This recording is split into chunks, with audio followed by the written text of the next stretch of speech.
Theory group number 2. The members of this group are Megan Ferguson, Lindsay Hannon, Danielle Messner, Ashley Rosas, and Jessica Williams. Just a quick overview of the objectives that we're going to cover during our presentation. We're going to look at the factors influencing growth and development. We'll take a look at Piaget's theory of cognitive development. We'll apply developmental theories when planning interventions in the care of patients throughout the lifespan. And lastly, we'll cover Kohlberg's moral developmental theory as well as criticisms of his work. For identifying factors that influence growth and development, it is important to first distinguish between the concepts of growth and development.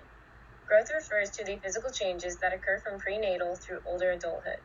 It also demonstrates advancement and deterioration. Development, on the other hand, refers to the biological, cognitive, and socio-emotional changes that begin at conception and continue throughout a person's lifetime. It is dynamic and includes progression. Ability to progress through phases influences the overall health and well-being of an individual. There are several factors that can influence an individual's growth and their development.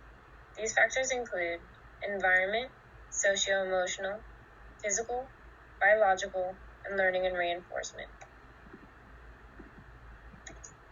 The environment plays a critical role in human development and is important to understand its value in the early stages of life. Some of the environmental factors influencing early stages of development involve the physical surroundings and geographical conditions of the place in which an individual lives. It also includes their social environment and relationships with family and peers. Environment also includes the physical and psychological stimulation an individual receives. The environment that someone is constantly immersed in contributes to their success in their current stage of development and their ability to progress onto later stages. The way in which individuals, especially children, respond to their environment significantly influences the way others respond to them and their needs as well. For example, a good school and a loving, supportive family helps to build strong social and interpersonal skills. This is different for individuals who are raised in a stressful or unsupportive environment. These individuals may struggle through their current stage of development and in their later development stages.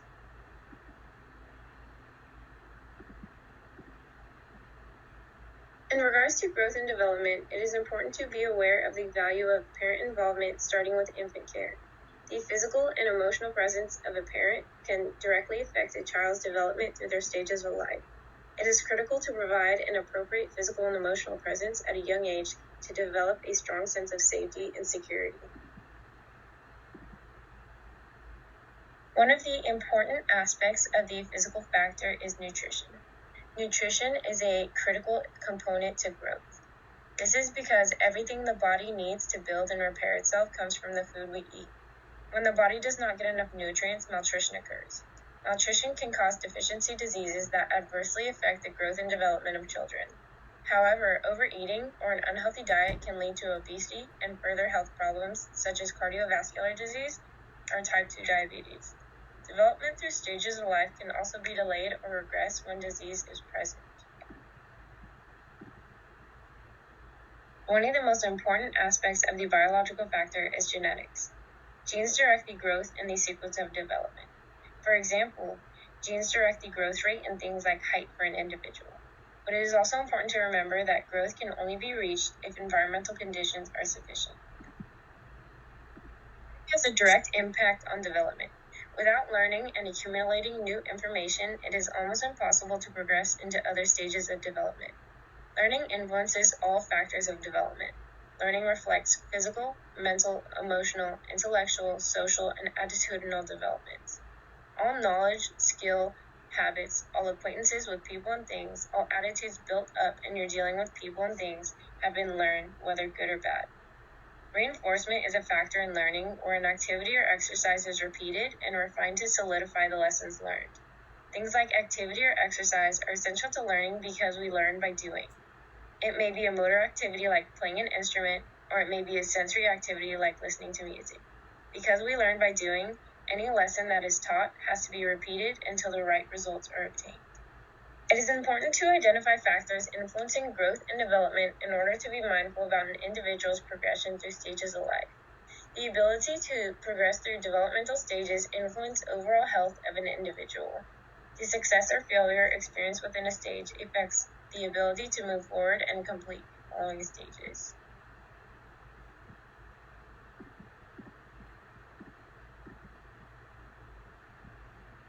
everyone, this is Ashley, as you can see from my picture on the left. I'm going to be discussing Piaget's theory of cognitive development. So cognitive theories are used to stress how people learn to think and make sense of their world. So Jean Piaget was very interested in the development of children's intellectual organizations. So he observed them to see how they think, reason, and perceive the world. Created this theory, which includes 4 periods that are related to age and demonstrate specific categories of knowing and understanding. Within each of these primary periods of cognitive development are specific stages. So for period 1, there is a sensory motor stage, and that is from birth to 2 years old. Period 2 is the pre-operational, between the years of 2 and 7. Period 3 is concrete operations, 7 to 11 years. And period 4 includes formal operations, and this begins at 11 years old and continues through adulthood. So there's actually a 5th stage that Jean Piaget didn't actually incorporate into his theory, but developmentalists have actually proposed it, and that is the post-formal thought, which also occurs in adulthood. Starting with period 1, sensory motor stage, which occurs from birth to 2 years old. During this stage, infants develop schemas or action patterns for dealing with their environment. So schemas become self-initiated activities, and their successful achievement leads to greater exploration. And some examples of this are hitting, looking, grasping, and kicking. During this stage, the child learns about himself and his environment through motor and reflex actions. And they also learn about object permanence, which is when they understand that objects continue to exist even when they cannot be seen, heard, or touched. And Piaget considered that to be the most important achievement for this stage.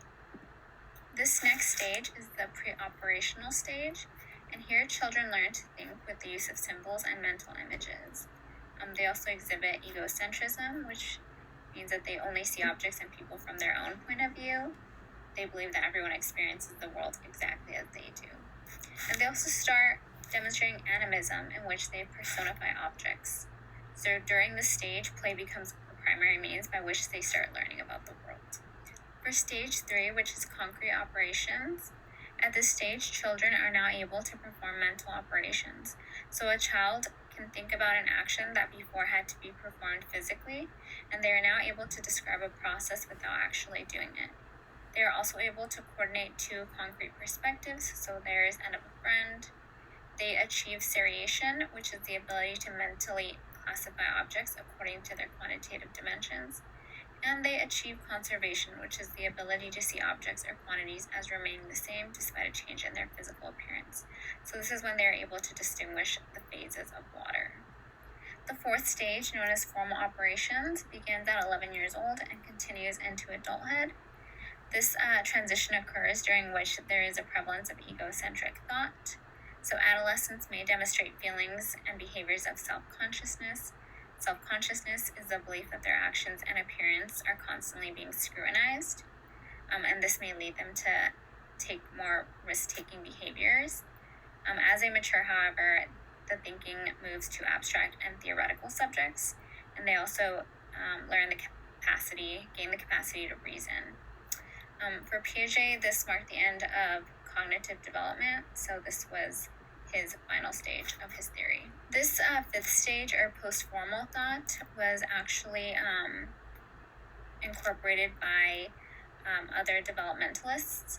So research today supports that adults do not always arrive at one answer to a problem, but instead accept several possible solutions. So adults demonstrate the ability to recognize that answers vary from situation to situation and that solutions need to be sensible. So adults change how they use knowledge. So they emphasize a shift from attaining knowledge or skills to using knowledge for goal achievement.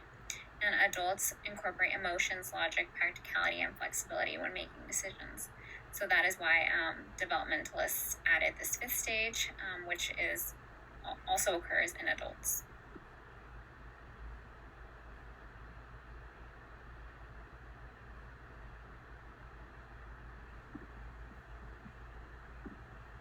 For going to move on to Kohlberg's moral development theory. He expanded on Piaget's existing cognitive theory and came up with 6 stages under 3 levels. I threw a picture of myself in there so that you would know who's talking. Megan Ferguson. This level, level 1, pre-conventional reasoning, is known as the pre-moral level. This is when individuals have limited cognitive thinking and it's mainly egocentric. This is seen in children, and egocentric thinking involves thinking only for oneself without considering the feelings or desires of others. This level involves thinking based on their likes and pleasures and uses punishment as a guide for behavior decisions. There is an important window here where the nurse can reinforce to the child that they do not become ill because of their wrongdoing, as many of them believe. The first stage of pre-conventional reasoning is punishment and obedience orientation. This stage is experienced when a child involves absolute obedience to authority and strict rule following. Actions and behaviors are done to avoid punishment, and consequences tend to guide which behavior is right and wrong. This idea is that if the child is caught, the behavior must have been wrong, but if the child got away with the behavior, it must be right. The second stage of pre-conventional reasoning is instrumental relativist orientation. Within this stage, the child starts to recognize that there exists more than one right view. Making a decision about which behavior is morally right is based on satisfying one's needs and sometimes the needs of others. During this stage, punishment does not exist as a proof of wrongdoing, like as in stage 1, but something that the child wants to avoid. Kohlberg's second level of moral development is conventional reasoning. During this level, the individual sees moral reasoning based on their internalization of societal expectations set on them. The individual wants to fulfill these expectations and maintain and develop loyalty and support. This level emphasizes social rules and a community-centered approach. Individuals switch from what is in it for me to how will this affect my relationship with others. During the third stage, the individual wants to win approval and maintain the expectations of the individual's immediate group. They show concern for others and keep their relationships through trust, loyalty, and respect. The fourth stage is society maintaining orientation. This stage expands the focus from relationships with others to societal concerns. Along those lines, the right behavior is thought of as doing one's duty, respect for authority, and maintaining social order. An example of this stage could be when adolescents choose not to attend a party where they know that beer will be served, not because they're afraid of being caught, but because they know that it is not right.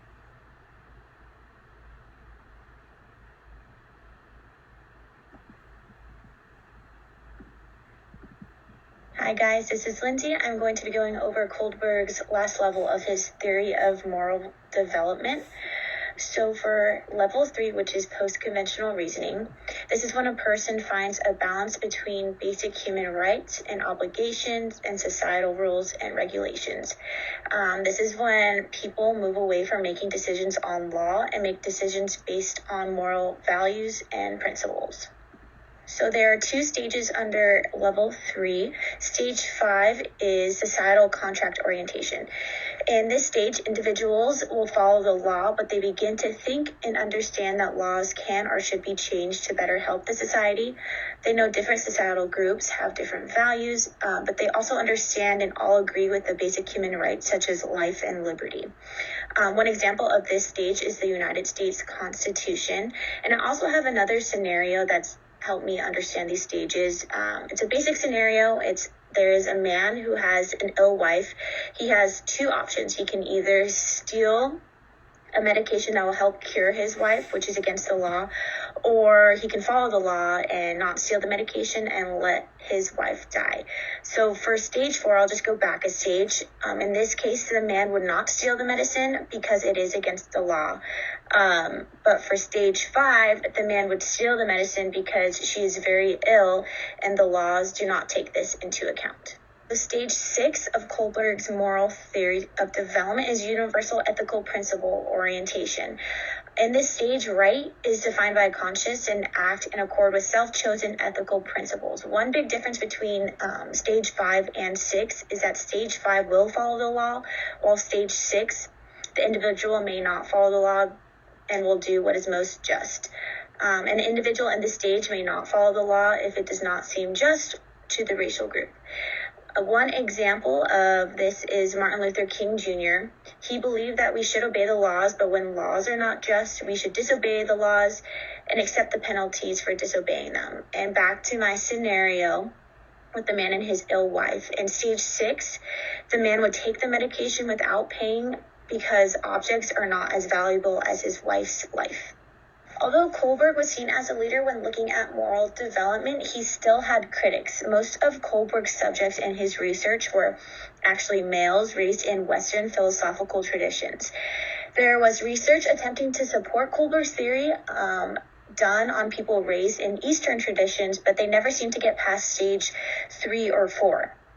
The findings may suggest that people from Eastern philosophies have not reached higher level of moral development, but this is untrue. So with Kohlberg only measuring Western philosophies, it did not allow an easy way to measure those raised in different philosophies. Kohlberg was also criticized for age and gender bias. Carol Gilligan criticized him for his gender bias specifically, especially since his research was done on mainly males. So Gilligan actually focused on moral development from a care perspective that viewed people in their interpersonal communication, relationships, and their concerns for others.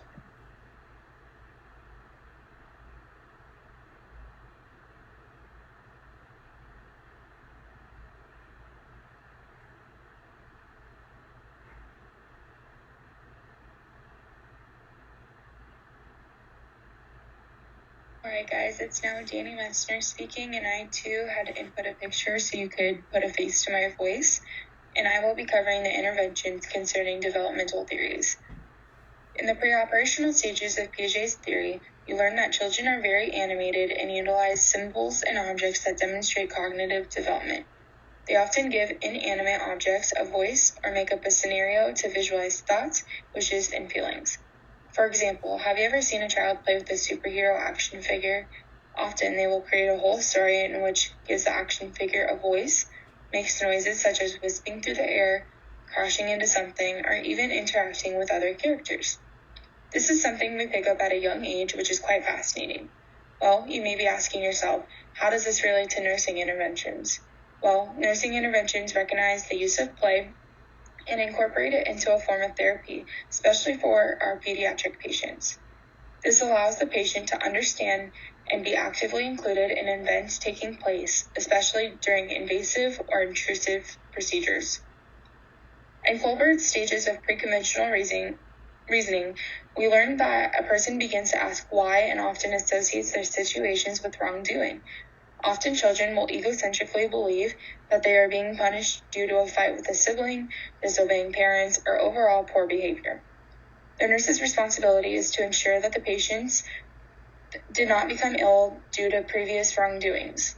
During Kohlberg's stages of conventional reasoning, patients reflect upon self or others' expectations while making choices. As a nurse, we will experience patients or their families making life-changing decisions. The person or family making these decisions often seeks approval from others within their immediate group. As a nurse, it is crucial to support and understand the level of moral decision-making they are being faced with and be authentically present during these times. Overall, we as nurses may wear many different hats, and it is important to be flexible and creative while providing care. We may have to incorporate activities of play into situations to help our younger patients prepare or understand what is happening. For patients who may be struggling with coping or making life-changing decisions, we must be present in understanding these moments. We as nurses must always remember that we are patients' advocates, educators, cheerleaders, and support systems. By implementing play, education, support, and authentic presence, we will guide our patient throughout the journey they are on and be there every step of the way. Which scenario best fits Piaget's cognitive development theory as a nursing intervention?